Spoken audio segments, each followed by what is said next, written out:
right, Shalom. First and foremost, I'd like to give all praise and glory unto Yahweh, Bahashem, Yahweh Shah, Bahashem, Kakwadash. Double honors unto the apostles and the elders of GMS who rule well, teach well, being great examples to his younger brothers. And peace and blessing, salutation to the hopeful elect out there pushing his word and truth and in sincerity across the four winds in the name of Yahweh Bashem Shah. Pushing to get up out of here. Shalom to the hopeful elect, the believers, the listeners whom have came back to the obedience of the scriptures through faith in Yahweh Bashem Shah. Alright, and what I want to get into today is dealing with Esau's doom, Israel's glory. Alright, Esau's doom and Israel's glory.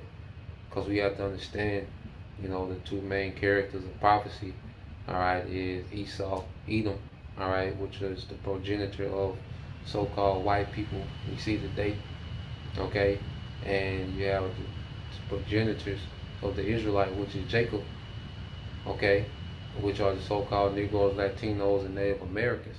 Now, due to us being scattered, Esau, having, rulership and, colonizing and, entangling himself with other people, okay, us being in captivity under all these nations that, the color lines have been blurred. So we understand that, you can tell by the spirit, about Israel, because Israel has, a unique, all right, peculiar spirit. Okay, and Esau, Edom is the wicked. That's his unique spirit as being the wicked. Okay, so between these two people, all right, there's always been this power struggle, and that's why, there was a war even in the womb. Okay, and that was symbolic of, all right, because they was in the womb of Rebecca. Okay, Jacob and Esau as twins. All right, Esau being the elder, Jacob being the younger, and as prophecy has it, the elder shall serve the younger. Okay, and we're coming to a time where their prophecy is going to be fulfilled, as Esau came out first, which represent his kingdom being birthed in the earth, first.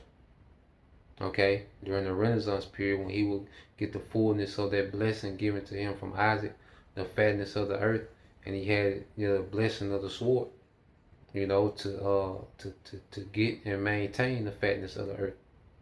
Okay, but as I held fast, to the devil, coming out the womb, representing our kingdom being birthed in the earth right after, man.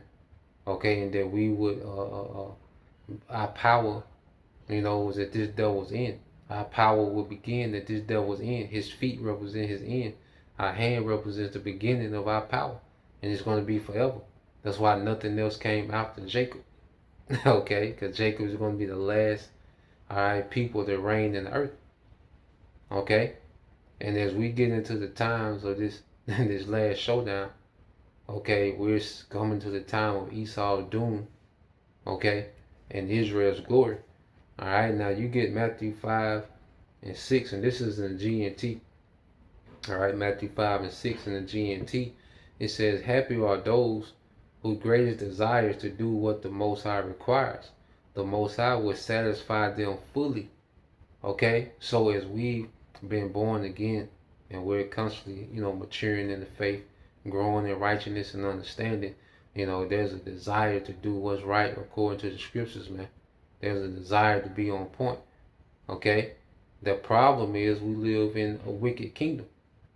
Okay? Where wickedness is held in great esteem. Wickedness is incentivized. Wickedness is the culture, the standard. And righteousness is demonized here, man. So it's a battle to do right. We're in this first one, this sinful flesh, and then we're in this sinful kingdom, man. So it's like we're in the prison, inside of a prison, fighting to do right. Well, the Lord is going to, Yahweh Shai is coming to fix all that, man. And it's going to begin with taking the devil, Esau, Edom to war. All right? And dismantling this whole, all right, wicked empire, man. And we're going to be fully satisfied as righteous judgment take hold in the earth, man. Under Yahweh Shai. Okay? And righteousness is made a standard. Okay? And this is going to be Esau's doom. When Esau was doomed, we can just be. Okay? We can just exist in righteousness, man. Okay? With no resistance. Okay?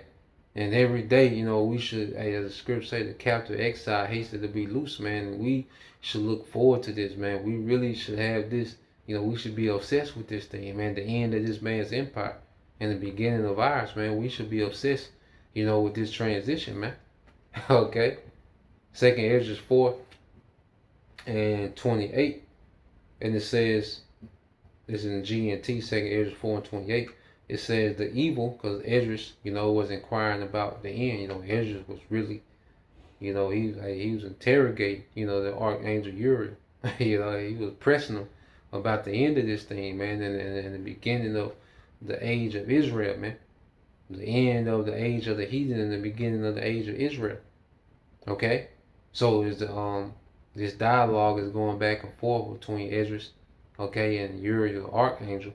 Okay, you get to this point in verse 28. The evil about which you have asked me has already been planted, but the time for its harvesting has not yet arrived. This evil must be harvested, and this world where it was planted must be removed. So this evil must be harvested, man. It must be harvested, all right, and removed, which is Esau, Edom, all right. And it was planted back during the garden, during the time of the serpent, man. That's when wickedness, all right, took root in the earth. Okay, coming to Eve, and Eve coming to Adam, all right. And it says the evil about which you have asked me has already been planted, but the time for its harvesting has not yet arrived. The evil must be harvested, and this world where it was planted must be removed before the new age where the good is to be planted can appear. So this age, all right, that's rooted in wickedness has to be removed. Okay? It has to be moved. See, we're in that time of the harvesting now.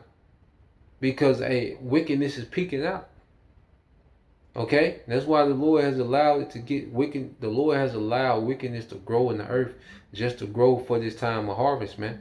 And He's going to separate the wicked, all right, from the righteous, man. Okay, the elect of Israel are going to be harvested for righteousness, for use. And everything else is going to be judged, man.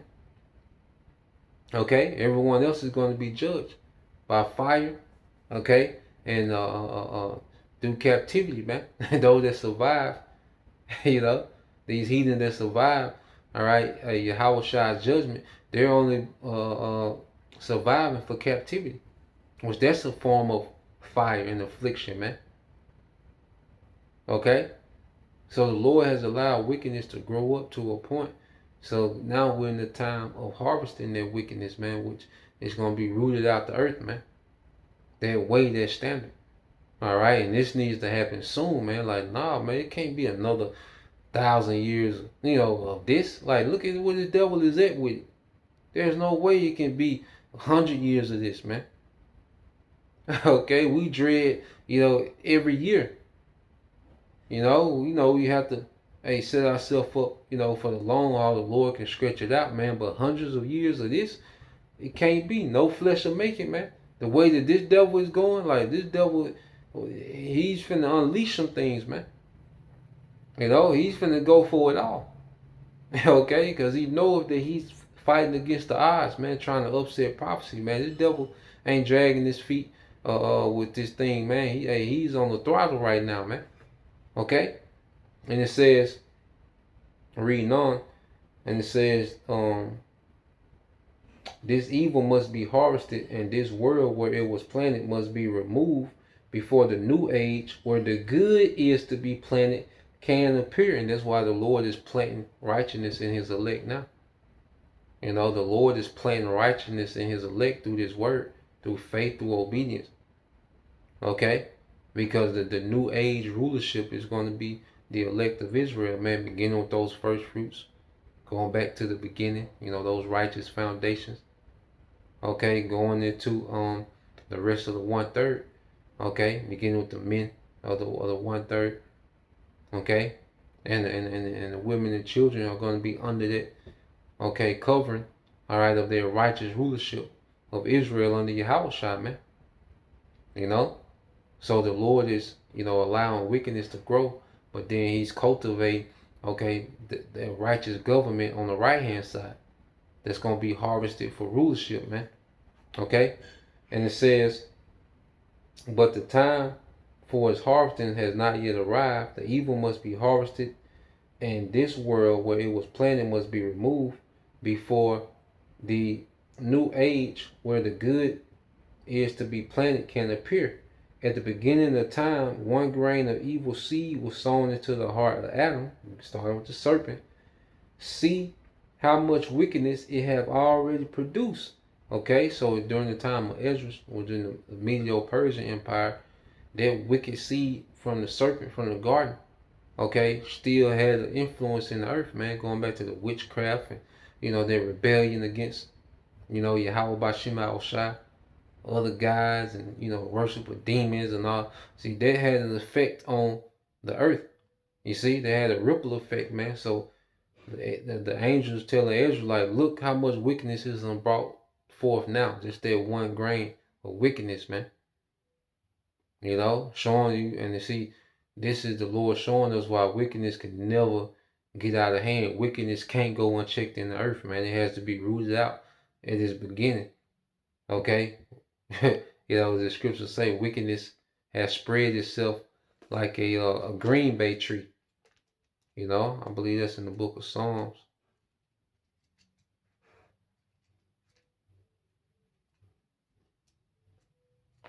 All right. This is the book of Psalms. Is it 37?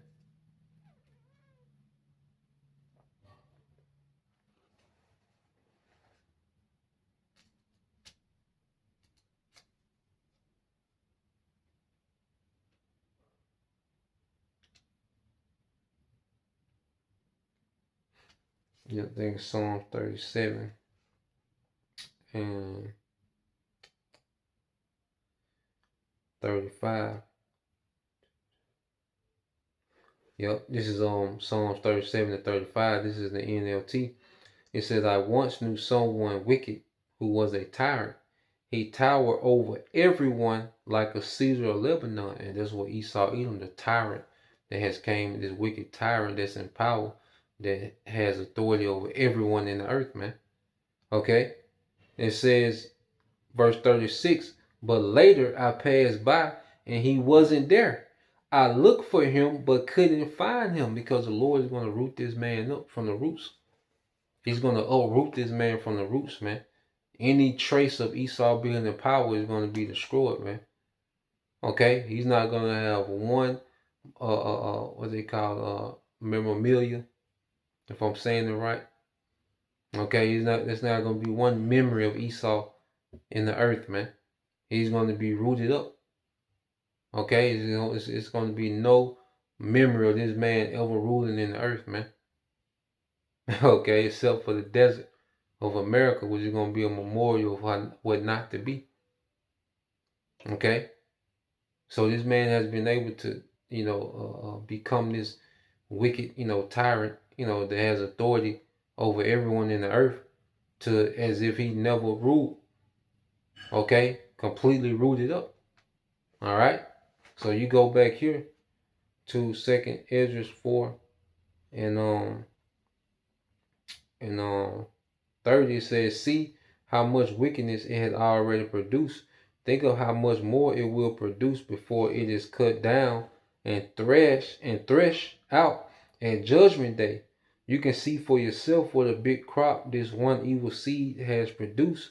How terrible will be the harvest on judgment day when these, countless heads of grain are threshed out, man, and that's wickedness being rooted out once and for all, and righteousness flourishing. Because the wickedness is rooted out, the Lord is going to replant, okay, a righteous rulership in the earth, man. And that's that new Jerusalem coming out those chariots, man. That's going to be the Lord planting, that seed of righteousness that's going to produce righteousness forever. Okay, as everyone is born, of Israel, said all thy people shall be righteous. Even 2/3 of our people will be born in their right mind under the new covenant, man. Okay, so that was the point. Just want to bring that out. Lord will, you brothers. All right, and you sisters edified. Till the next time, I say shalom.